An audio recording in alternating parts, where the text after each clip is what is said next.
नमस्कार साथियों। आजकल आपने सोशल मीडिया पर कई सारे लोगों को यह कहते हुए सुना होगा कि सफेद नमक मत खाइए, सफेद नमक जहर है। तो आइए इस वीडियो में हम जानने की कोशिश करते हैं क्या वास्तव में ऐसा है। तो बात है 1980 के दशक की। उस समय भारत में गोइटर, जिसको घेंगा रोग भी कहा जाता है, उसके केसेस बड़े स्तर पर सामने आए।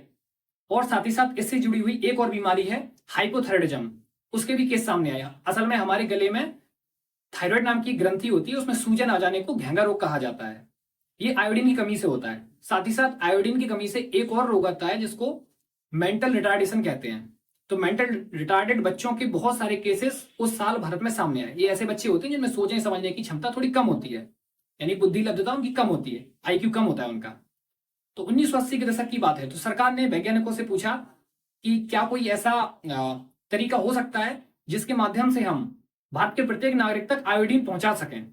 तो वैज्ञानिकों ने सलाह दी कि यदि हम आयोडीन को नमक के साथ फोर्टिफाइड कर दें तो देश के हर नागरिक तक आयोडीन पहुंचाया जा सकता है।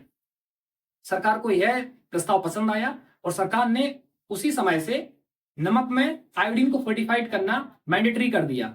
इस प्रकार से भारत में गोइटर के केसेस ना के बराबर देखने को हमें मिलते हैं। लेकिन दोबारा से ये जो एक इसको हम प्रोपेगेंडा कह सकते हैं या मिस इन्फॉर्मेशन कह सकते हैं, इसकी वजह से हमें दोबारा से गोइटर या घेंगे के रोग हमें दोबारा से देखने को मिल रहे हैं।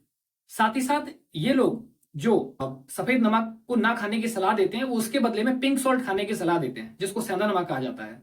तो इसके साथ क्या दिक्कतें हैं, क्यों हमें पिंक सॉल्ट नहीं खाना चाहिए? तो इसके साथ हमें दो तीन दिक्कतें देखने को मिलती हैं। एक तो ये पाकिस्तान से आता है। पाकिस्तान में सॉल्ट रेंज नाम की एक पहाड़ी है, वहां से ये निकाल कर लाया जाता है। दूसरी चीज, वो इस वजह से इसको खाने की सलाह देते हैं क्योंकि इसमें कई सारे मिनरल प्रेजेंट होते हैं।